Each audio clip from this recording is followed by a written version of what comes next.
ఓం గం గణపతయే నమః. శివాయ గురవే నమః. ఈ 73వ రోజున మనము వేదముతో సమానమైనటువంటి శ్రీ శివ మహాపురాణంలో రుద్ర సంహిత అనేటువంటి సంహితలో సృష్టి ఖండములో చెప్పినటువంటి విషయాలు మనం తెలుసుకుంటున్నాం. క్రితం రోజున నారదుల వారు వానర రూపాన్ని విష్ణుమూర్తి ద్వారా ఆ యొక్క రూప పరివర్తనం చేసుకుని స్వయంవర మండపానికి వెళ్ళారు అని తెలుసుకున్నాం. ఆ తదుపరి అంశాలని ఈ 73వ రోజు మనం సూతులు వారు తెలిపినటువంటి విధంగా మనం తెలుసుకుంటున్నాం.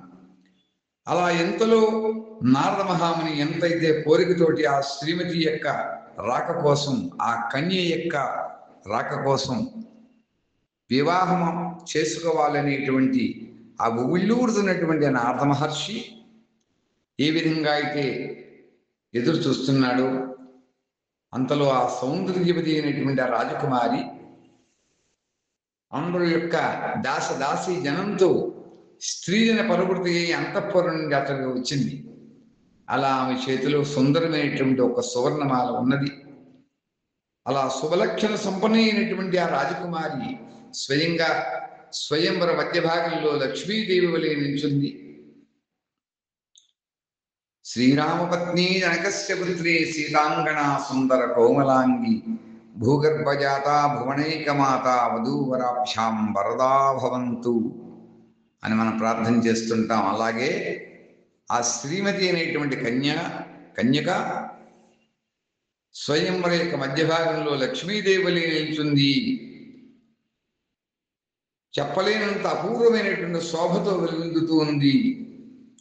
అలా ఆమె ఉత్తమ వ్రతాన్ని పాటిస్తూ ఉంది ఆ స్వయంవరం యొక్క మండపంలో. అలా రాజకుమారి యొక్క చేతిలో మాలను ధరించి ఎవరు తనకు తగిన వరుడా అని అన్వేషిస్తూ సభంతా కూడా ఆ స్వయంవరంలో ప్రకటించినటువంటి ఆ సభా మండపం అంతా కూడా తిరుగుతూ ఉందిట.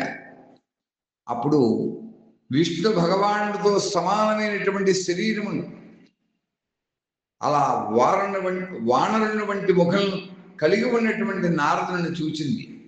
అప్పుడు ఆమె యొక్క కోపం కలిగింది ఆమెకి. అలా అటువైపు నుంచి దృష్టిని మరలించి ప్రసన్న చిత్తంతో మరలా రెండో వైపునికి వెళ్ళింది.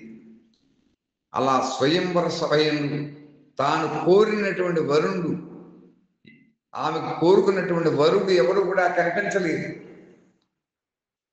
అలా కనిపించనందువల్ల ఆమె భయభ్రాంతురాలైంది. సభాభవన మధ్యంలో నిశ్శబ్దంగా నిలబడి అలాగే నించుని ఉంది. అలా ఆమె ఎవరి కంఠమనందు కూడా జయమానం ఏమాత్రం కూడా వేయలేదు. ఇంతలో రాజవేషభూషణములతో విష్ణు భగవానుడు అతడికి వచ్చాడు. అలా ఆ విష్ణు భగవానుడు ఆ స్వయంవర మండపానికి వచ్చాడు, కానీ ఆ స్వామి ఎవరికి కూడా కనిపించలేదు. కేవలం ఆ కన్య యొక్క దృష్టికి మాత్రమే గోచరిస్తున్నాడు, ఆయన కనపడుతూ ఉన్నాడు. మిక్కుల సౌందర్యవతి అయినటువంటి ఆ రాజకుమారి అయినటువంటి శ్రీమతి యొక్క ముఖము అలా సాక్షాత్ విష్ణుమూర్తి అయినటువంటి ఆ భగవంతుని చూడగానే ఆనందంతో వికాసమానమైంది.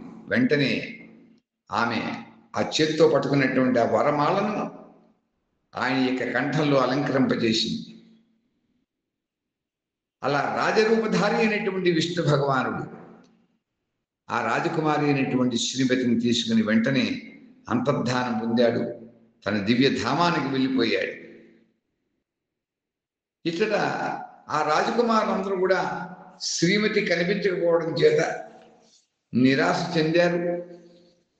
అలాగే నారద మహాముని కూడా కామ వేదనతో వ్యాకులత చెందాడు.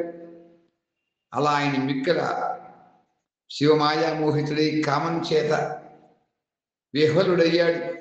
అలా బ్రాహ్మణ వేషధారులై జ్ఞాన విశారదైనటువంటి ఆ ఇరువురు రుద్ర గణములు ఎవరైతే కైలాసం నుంచి ఇంతకు ముందు చెప్పుకున్నామని ఇద్దరు వచ్చారు, ఆ రుద్ర గణాలు ఎవరైతే వారు సేవకులు ఆ రుద్రలోకం నుండి వచ్చారో అలా వారు కామ విహ్వలంతో ఉన్నటువంటి ఆ నారదుని చూసి ఇట్లా అంటున్నారు రుద్రగణాలు. ఏమనంటే, ఓ నారదమునీంద్ర, నీవు వ్యర్థంగా కామోహితుడవుతున్నావు, సౌందర్య బలంతో రాజకుమారిని పొందాలని కోరుకుంటున్నావు, వానర సమానమైనటువంటి నిన్ను అసహించుకొనదగినటువంటి నీ ముఖాన్ని ఒకసారి చూసుకో అని ఆ రుద్రగణములు ఇద్దరు కూడా నారదంతో అన్నారు. అప్పుడు సూతుడు అంటున్నాడు, ఓ మహర్షులారా, ఆ రుద్రగణముల యొక్క మాటలను విన్నటువంటి నారదుడు మిక్కిలి ఆశ్చర్యానికి విస్మయానికి లోనయ్యాడు. అతడు శివ మాయ చేత మోహితుడై ఉన్నాడు కాబట్టి అద్దమనందు తన ముఖాన్ని చూసుకున్నాడు. వానర సమానమైనటువంటి తన ముఖమును చూసి వెంటనే క్రోధంతో మండిపడ్డాడు. మాయామోహితుడైనటువంటి కారణం చేత ఆ ఇరువురు శివగణములకు కూడా మునీంద్రుడు శాపం ఇస్తున్నాడు. ఏమనంటే, ఓరి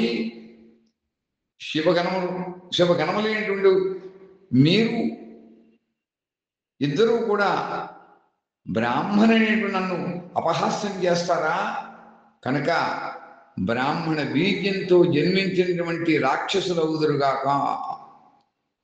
మీరు బ్రాహ్మణ సంతానం అయి కూడా రాక్షసులతో సమానమైనటువంటి ఆకారాన్ని కలిగి ఉందరుగాక అని ఆ రుద్రగణములు రూపంలో రుద్రగణములు అయినటువంటి వారిని నారద మహాముని శపించారు. అలా శాపమును విన్నటువంటి జ్ఞాన శిరోమణి శివగణముని అయినటువంటి ఆ నారదుని మోహితుడుగా ఎదిగి వారు ఏమీ కూడా ఇద్దరు కూడా మాట్లాడలేదు. బ్రాహ్మణులారా, వారు ఎల్లప్పుడూ కూడా అన్ని ఘటనల్లోనూ కూడా శివభగవానుడి యొక్క సంకల్పం ఉంటుంది, శివభగవానుడి యొక్క ఇచ్ఛ ఉంటుంది అని తలంచారు. కనుక ఆ రుద్రగణముల రూపంలో వచ్చినటువంటి ఇద్దరు కూడా ఉదాసీన భావంతో సంయమనాన్ని పాటించారు. తిరిగి తమ యొక్క రుద్రలోకానికి తమ స్థానానికి వెళ్ళిపోయారు. అలా భగవంతుడైనటువంటి శివుని అక్కడ వెళ్ళి ఆయన స్తుతింపసాగారు. అక్కడ వెళ్ళి పరమేశ్వరుని ప్రార్థన చేశారు. శివం శాంతం జగన్నాథం లోకానుగ్రహ కారణం శివమేక పరం వందే శికారాయ నమో నమః. ఓం నమ శివాభ్యాం వయం వనాభ్యాం పరస్పరాశ్లిష్టవధరాభ్యాం నగేంద్రకన్యాం వృషకేతనాభ్యాం నమో నమ శంకర పార్వతీభ్యాం అని అత్యంత భక్తి శ్రద్ధలతో ఆ రుద్రగణములు ఈ నారద మహాముని యొక్క శాపాన్ని పొందినటువంటి వారి ఆ జ్ఞాన శిరోముని శివగణముని అయినటువంటి ఆ నారదుని యొక్క శాపాన్ని తీసుకుని వారిద్దరూ కూడా రుద్రలోకానికి వెళ్ళి ఆ జగత పితరో వందే పార్వతీ పరమేశ్వరువు అక్కడికి వెళ్ళి ఆ బోళాశంకరుని పరమేశ్వరుని పరిపరి విధముల ప్రార్థన చేశారని తెలియజేస్తూ ఈ రోజు మనం స్వస్తి చెప్పుకుంటున్నాం.